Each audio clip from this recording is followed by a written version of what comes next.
The Dark Secret of Weatherend by John Bellairs, Chapter 13. Anthony checked his arms and legs. To his surprise, he was not hurt. Then Mr. Johnson spoke. "That was dumb of me," he groaned. "I should have had my brakes checked. Boy, was I dumb."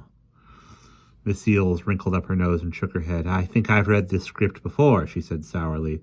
Because of your bad brakes and my half-bald chainless tires, between your bald brakes and my half-bald chainless tires, we make a great pair. I think we're all lucky to be alive." Anthony looked out at the snowy, windy night and saw a traffic light swaying wildly on its thick black wire. Snow gushed around the dark buildings. All the stores were closed up, and there was no one to be seen anywhere. Anthony's heart sank. How were they ever going to get to the cemetery now? He wondered if Borkman had iced the streets just to keep them from getting there. Miss Eel started to talk, but her voice trailed off. She had seen and heard something outside. Now Anthony and Mr. Johnson heard it. A rising roar into the deserted intersection crawled a U.S. Army weaponless carrier, a strange-looking contraption that was made to move around in the worst possible weather. It had been repainted in the blue-white colors of the Duluth Police Department, and it looked like a tank with its top half sawed off. Instead of wheels, it had a rotating cleated belt, and in the driver's seat was a policeman wearing a helmet and goggles. As they watched, the weapons carrier turned slightly and began crawling toward them. It stopped in front of the truck, and the policeman vaulted down from his seat. "Uh-oh! Now we're going to get it," said Mr. Johnson. He rolled his window down. The policeman stopped below the window and glared up. In his gloved hand were a pencil and a ticket pad. "Gonna have to ticket you, friend," he growled. "No, it's bad weather, but you still should have had more control over your vehicle. You're from Wisconsin. What are you and your truck doing around here anyway? They call you in to help plow the streets?" Mr. Johnson was just about to answer when Miss Eels cut in quickly. "Officer, this gentleman was on an errand of mercy. You see, our car broke down on the way to Duluth, and he gave us a ride. We'd have frozen to death out in the wilderness if it hadn't been for him." The policeman looked at Miss Eels. His eyes were hidden by the shiny polarized goggles, but his mouth was curved into a skeptical scowl. "Oh, yeah? Well, that was real nice of him, wasn't it? And may I ask where the heck you were going in this storm?" Miss Eels struggled to keep her self-control. "Officer," she said in a polite, sugary voice, "I am a sister of one of the nuns at St. Scholastica's College. She is dying, and I want to be with her. My nephew and I have been invited to spend the night at the college. Mr. Johnson was trying to take us there when his truck had an accident. Do you suppose you could take us?" Anthony gave Miss Eels an amused sidelong glance. He had seen her do her imitation of a sweet, helpless little old lady before and always enjoyed it. But would the cop fall for her line? The policeman took off his helmet. He did not look quite so grim and forbidding without it. "Look, lady," he said almost apologetically now, "we're in the middle of one of the weirdest storms I ever saw in my life. People are scared half out of their wits, and I don't blame them. I have to go up and down Main Street in this thing here and make sure that cars get moving and stores don't get broke into. St. Scholastica's is way up that way. How am I going to patrol down here and take you up there, huh?" Miss Eels gave the cop her most pleading round-eyed gaze. "Officer, it really is terribly important. We haven't got any other way of getting there, and I'm sure that by now the sisters are frantic with worry. Please, please help us." The cop turned his helmet over in his hands and stared at his boots. Finally, with a deep, weary sigh, he jammed the helmet back onto his head and motioned for the three travelers to get out of the truck. Okay, I'll take you. But move it, will you? I ain't got all night. I gotta get back on patrol." Miss Eels was delighted. She had won this round at any rate.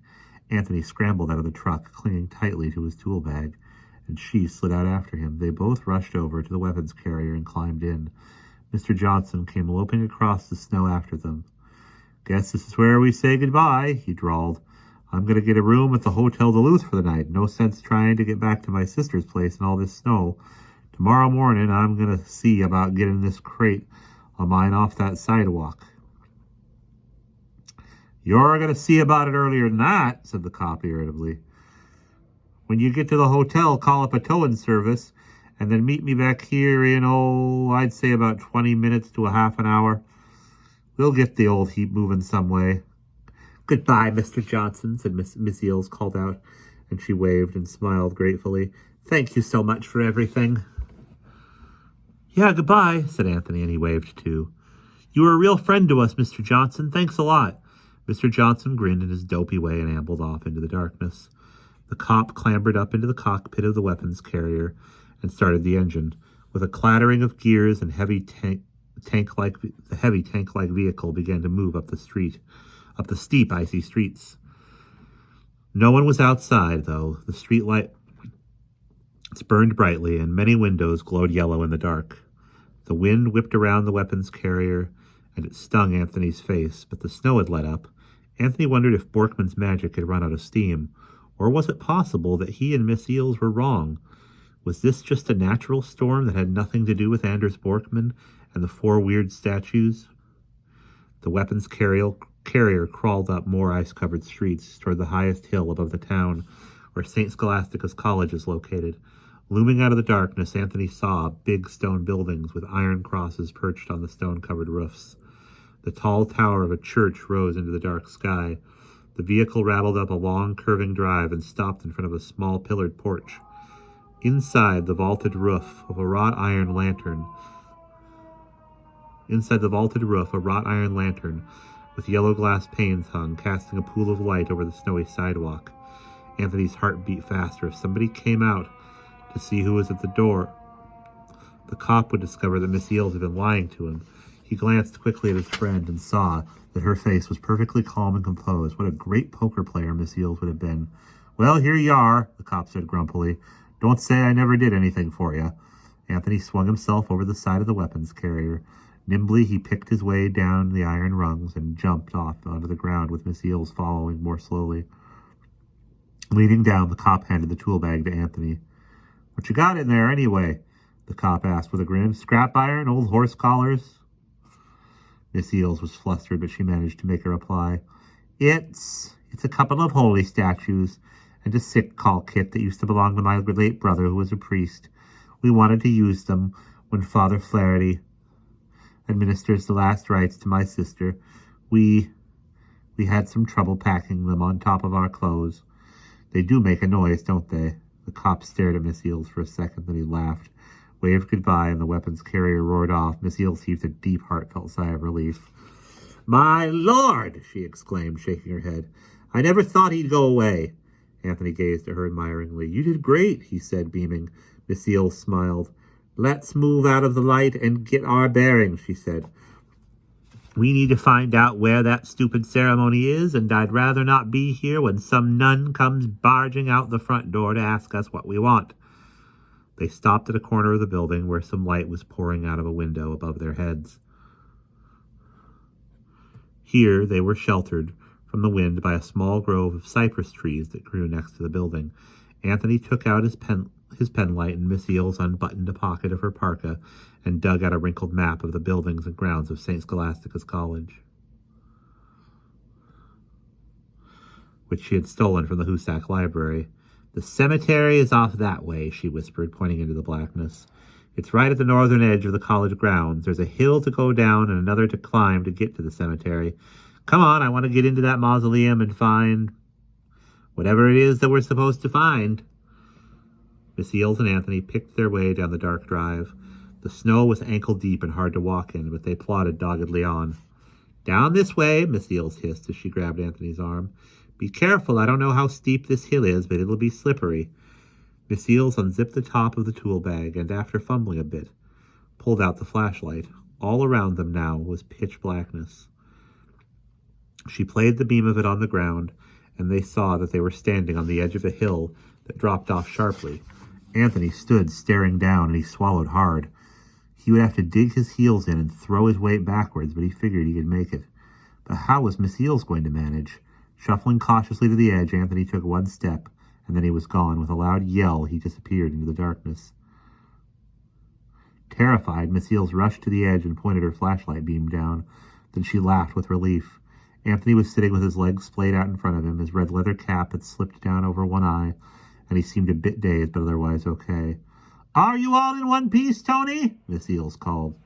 I guess so. Only I don't know how you're going to get down here. There's ice all over the top of the snow, and it's real hard. Miss Eels dropped to her knees, reached out, and tapped the icy surface with the butt of the flashlight. Yes, it was as smooth as glass. She stood up, picked up the tool bag, and gave it a heave over the edge. Then, with a brave smile on her face, she took off her glasses, put them in a pocket of her parka, and set the flashlight down on the ground. She nudged it with her foot and watched it roll down the hill, still lit and sending out a long, wobbly beam. Now Miss Eels lay down on her side and gave herself a heave. Over and over she went down the icy hillside. It was so dark at the bottom that Anthony could not see where she had landed. But then he heard a loud, cheerful exclamation. "Well, that was fun, wasn't it? Now where is the flash? Ah, here it is." They scrambled to their feet, found the tool bag, and started across the slippery ice-covered snow. Ahead was a flight of icy stone steps that rose into the night. Miss Eels played the flashlight beam before them as they carefully climbed. Finally, they reached the top. A low stone wall with a stone arch surrounded the cemetery. Atop the arch was the statue of St. Boniface, dressed as a bishop. Icicles hung from his crozier and outstretched hand. There was a wrought iron gate, but no padlock. Miss Eels and Anthony shoved the gate open and walked forward through the glimmering tombstones. At the top of a slight rise stood the Borkman Mausoleum, a gloomy granite house with tiny slit-like windows. 2 marble sphinxes crouched in front of the mausoleum, and 2 Egyptian pillars with lotus capitals held up the massive carved cornice. In the center of the cornice was a carved hourglass with wings, and above it the name of Borkman. Between the pillars were bronze doors, which had tarnished to a bright green color. On the door, sculpted in relief, were the upside-down torches that the article had mentioned. "So here we are," said Miss Eels softly. She could not hide the tremor in her voice. "I've never desecrated a tomb before. What do you suppose we'll find inside?" Anthony said nothing. He looked around nervously. The tombstones were like small white creatures crouched in the darkness peering at him. The wind had died and everything lay still. He could hear the blood roaring in his ears and he felt his hands tremble. He was scared half out of his wits. Silently, the two moved forward. Anthony set the tool bag down in front of the mausoleum. Then, while Miss Eels held the flashlight, he took a long crowbar and inserted the curved forked tip into the crack between the 2 doors. At first, nothing happened, but Anthony kept prying, and soon the metal shrieked and groaned. Anthony struggled as he worked the end of the crowbar deeper into the crack. He stiffened his back, planted his feet, and shoved mightily. Finally, the metal gave way with a loud crack like a pistol shot, and one of the doors flew outward. Anthony stepped back. He half expected that shadowy arms would reach out and drag him inside, but nothing happened. Inside the tomb was dark and still. From the half-ajar door, a musty smell drifted out. Miss Eels walked forward, moving the flashlight beam around the opening as Anthony crowded in next to her to look. They saw a tiled wall and a terrazzo pavement decorated in spirally patterns. Overhead, from a vaulted stone ceiling, hung a rusty iron lantern with a burnt-out light bulb in its socket. But there was no coffin. It was totally empty. And that is the end of Chapter 13.